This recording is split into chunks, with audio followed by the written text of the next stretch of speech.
Evening স্ন্যাক্সে হোক বা ডিনারে বা চাইলে বাচ্চাদের টিফিনেও কিন্তু এটা আপনারা সার্ভ করতে পারেন। হাতে 20 থেকে 25 মিনিট সময় থাকলে এটা আপনারা ইজিলি বানিয়ে নিতে পারবেন।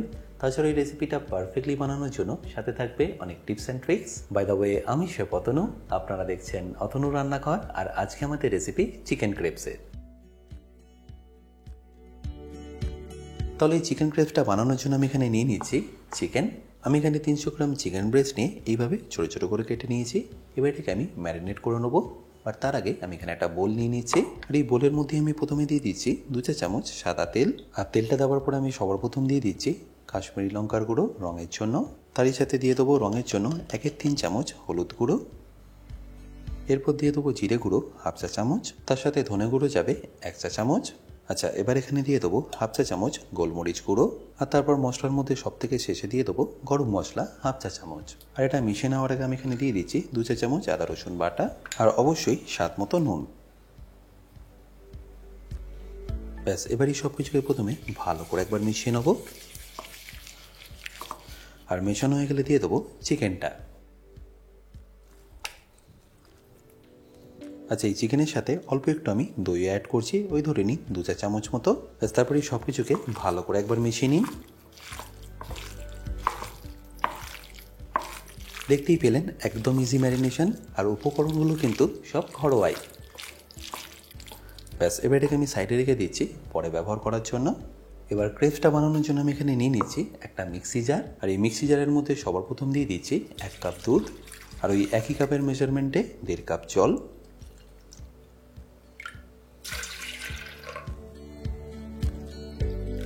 তারপর দিয়ে দিচ্ছি 2টো ডিম। 2 চা চামচ মতো মাখন আমি আগেই মেল্ট করে রেখেছি, সেটাও এখানে অ্যাড করলাম। আপনারা বাটারের পরিবর্তে কিন্তু তেলও ব্যবহার করতে পারেন। এরপর দিয়ে দেবো 1 বড় চা চামচ চিনি, তারপর অবশ্যই স্বাদ মতো নুন, আর খুব সামান্য ব্ল্যাক পেপার পাউডার। আচ্ছা, এরই সাথে অল্প একটু জায়ফল আমি এখানে গ্রেট করে দিচ্ছি। খুব বেশি নয়, সামান্য একটু দিলেই হবে। ডিমের যে কাঁচা গন্ধটা থাকে সেটা যাতে বেরিয়ে যায়, সেই জন্য এটা দেওয়া। আচ্ছা, আপনারা যদি জায়ফল না দিতে চান সেক্ষেত্রে আপনারা এখানে একটু ভ্যানিলা এসেন্সও ব্যবহার করতে পারেন। ব্যাস, তারপরেই একই কাপের মেজারমেন্ট আমি এখানে দিয়ে দেবো 2.5 কাপ ময়দা। ব্যাস, তারপর এটাকে ঢাকা দিয়ে একটা স্মুথ পেস্ট করে নিন। আর পেস্টটা আমার এখানে এখন রেডি হয়ে গেছে, তাই এটাকে আমি একটা বোলের মধ্যে ট্রান্সফার করে নিচ্ছি। দেখতেই পাচ্ছেন ক্রেপসের ব্যাটারটা কতটা স্মুথ হয়েছে। আপনাদেরও কিন্তু এরকম স্মুথ একটা ক্রেপসের ব্যাটার রেডি করে নিতে হবে। এবার এই ক্রেপসের ব্যাটারটাকে আমি সাইডে রেখে একটা ফ্রাইং প্যান নিয়ে নিয়েছি, যেখানে আমি চিকেনটাকে কুক করে নেব। আর ফ্রাইং প্যানটা নিয়ে তার মধ্যে অল্প একটু আমি তেল অ্যাড করে দিচ্ছি, ওই ধরে নিন 1 চা চামচ মতো। এরপর যখনই দেখবেন তেলটা একটু ভালো করে গরম হয়ে গেছে, তখন এখানে আপনাদের দিয়ে দিতে হবে পেঁয়াজ কুচি। আমি এখানে 2টো পেঁয়াজকে এইভাবে ছোটো ছোটো করে চপ করে নিয়েছি। আর তারই সাথে দিয়ে দেবো অল্প একটু ক্যাপসিকাম কুচিও। আচ্ছা, ঝালের জন্য অল্প একটু এখানে আমি কাঁচা লঙ্কাও দিয়ে দিলাম। তারপরে সব কিছুকে একদম হাই ফ্লেমে ভালো করে কুক করে নেব। আচ্ছা, এখানে বলে রাখি কোন রেসিপির জন্য কী ভেজিটেবল কী পদ্ধতিতে কাটতে হবে এই সব কিছু কিন্তু আমি শিখিয়েছি আমার বেসিক কুকিং কোর্সে। এটা আপনারা পেয়ে যেতে পারেন আমার নিজস্ব ওয়েবসাইট www.otonurannaghar.com থেকে। আর শুধু কাটিং নয়, সেখানে থাকবে অনেক মশলা, স্যালাড, এছাড়াও অনেক টিপস অ্যান্ড ট্রিক্স, যেগুলো আপনাদের হেল্প করবে নিত্য প্রয়োজনীয় রান্নাগুলোকে আরও সুস্বাদু করে তোলার জন্য। যদিও আমি কোর্সের পারচেস লিঙ্কটা ডেসক্রিপশানে দিয়ে রেখেছি, তাও বলে রাখি কিনতে যদি আপনাদের কোনো রকম অসুবিধা হয় আমার সাথে এই হেল্পলাইনে যোগাযোগ করতে পারেন। আর এটা কুক হতে হতে আমি এখানে দিয়ে দেবো অল্প একটু নুন, যাতে এই ভেজিটেবলগুলো থেকে জলটা তাড়াতাড়ি ছেড়ে দেয়।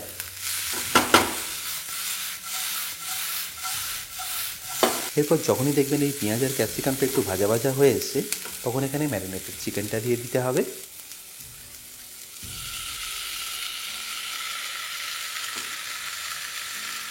তারপর ফ্লেমটাকে মিডিয়াম রেখে এটাকে ভালো করে কুক করতে থাকুন, যতক্ষণ না চিকেনটা একদম পারফেক্টলি কুক হয়ে যাচ্ছে। যেহেতু চিকেনগুলো একদম ছোটো ছোটো করে কাটা আছে, এই 5 থেকে 7 মিনিটের মধ্যে দেখবেন এটা একদম পারফেক্টলি কুক হয়ে যাবে।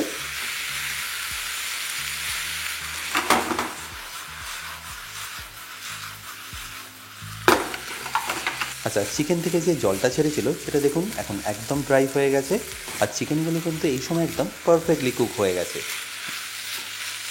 তাই আমি এখানে গ্যাসটা বন্ধ করে দিয়ে দেবো অল্প একটু ধনেপাতা। তারপর একবার ভালো করে মিশিয়ে নিয়ে একটা প্লেটে রেখে দেবো ঠান্ডা হওয়ার জন্য।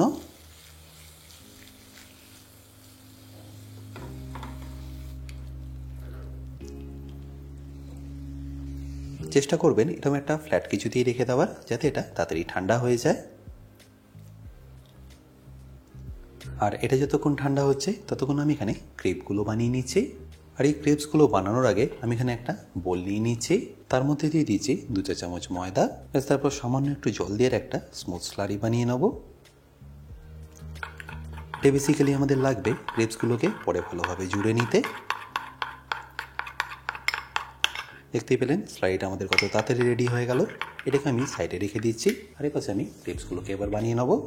এবার ক্রেপসটা বানানোর জন্য আমি এখানে একটা ফ্রাইং প্যান নিয়ে গ্যাসটা অন করে নিচ্ছি। আর প্যানটা একটু গরম হয়ে গেলে তাতে সামান্য একটু তেল স্প্রে করে নেবো।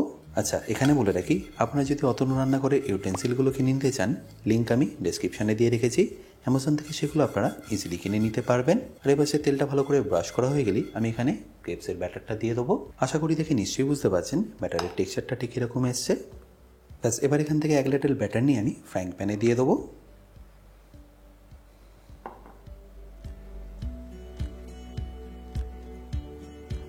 তারপর ফ্রাইং প্যানটাকে ঘুরিয়ে নিয়ে একটা শেপ দিয়ে দিন। দেখতেই পাচ্ছেন আমি ঠিক কীভাবে এটাকে শেপ দিয়ে দিলাম। ব্যাস, এবার এটাকে কুক হতে দিন। 40 থেকে 50 সেকেন্ড রাখলেই দেখবেন এটা একদম পারফেক্টলি কুক হয়ে যাবে। তারপর পাল্টে নিয়ে অপর দিকটা এটা কুক করে নিন।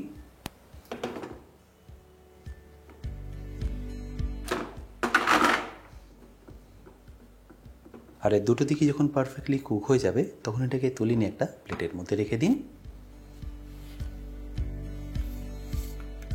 এবার এই একই প্রসেসে আমি আবারও একটা বানিয়ে নিচ্ছি।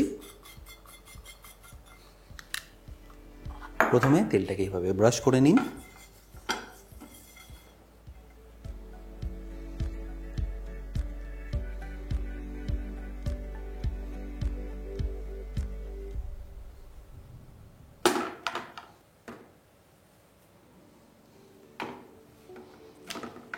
এর মধ্যে কিন্তু আপনাদের খুব বেশি কালার দেওয়ার দরকার নেই, কারণ পরে এটাকে আমরা অলরেডি ফ্রাই করব। এই এক একটা বানাতে আপনাদের 1 থেকে 1.5 মিনিট সময় লাগবে।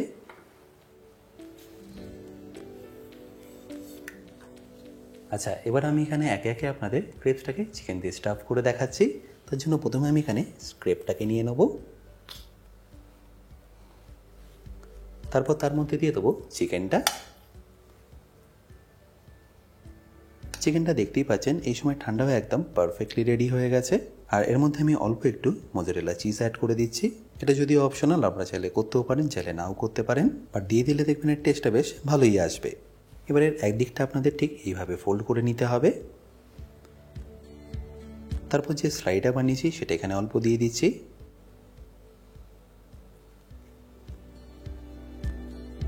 আর একদিকটা স্লাইডটা লাগানোর পরে অপর দিকটাকে আপনারা এইভাবে ফোল্ড করে দিন। তারপরে দুদিকেই আপনাদের ভালোভাবে স্লাইডটাকে অ্যাপ্লাই করে দিতে হবে, যাতে এটা পারফেক্টলি জুড়ে যায়।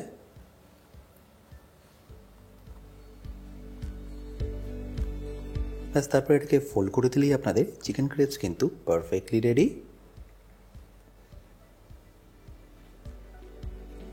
এটাকে তুলে নিয়ে আপনারা ডাইরেক্টলি ফ্রাই করে নিন। এবার এই একই পদ্ধতিতে আমি আপনাদের আরও একটা বানিয়ে দেখাচ্ছি।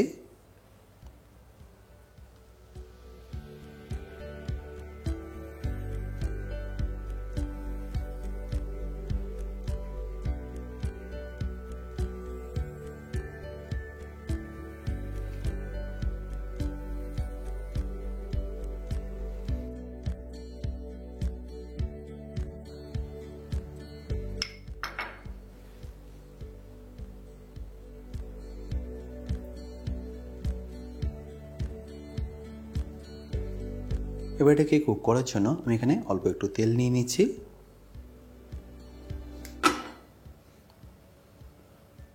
তারপর তেলটা একটু গরম হয়ে গেলে আমি এখানে ক্রেপসটাকে দিয়ে দেবো।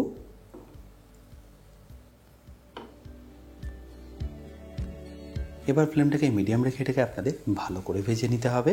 এর ভেতরে চিকেনটা আর ক্রেপসটা যেহেতু অলরেডি কুক আছে, তাই এটাকে কুক করতে আপনাদের খুব বেশি সময় লাগবে না। জাস্ট দুদিকে কালারটা এসে গেলেই রেডি হয়ে যাবে। দেখতে পাচ্ছেন নিচটা বেশ কালারটা চলে এসছে, তাই এটাকে আমি পাল্টে নিচ্ছি।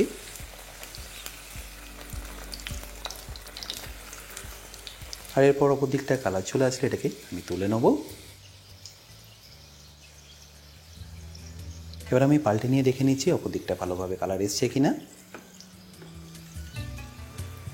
দেখুন অপর দিকটা তো একদম ভালোভাবে কালার চলে এসছে।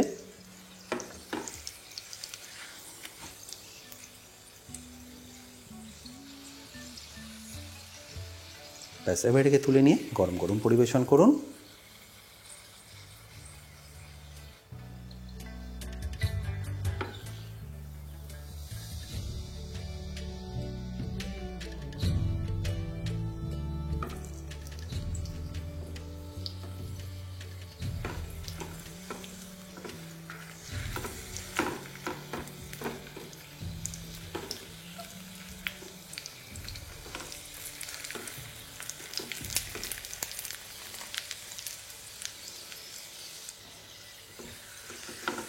দেখতেই পাচ্ছেন দুদিকটা একদম পারফেক্টলি কালার চলে এসেছে। এবার এটাকেও আমি তুলে নিচ্ছি।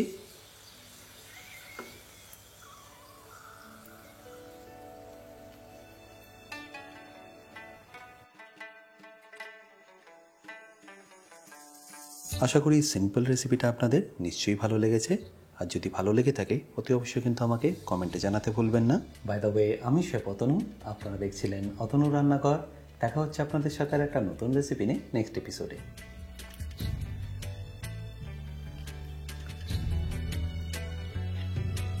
দেখতেই পাচ্ছেন একদম পারফেক্টলি কুক হয়েছে। আর ভেতর থেকে চিকেনটা দেখুন এখন কতটা জুসি আছে।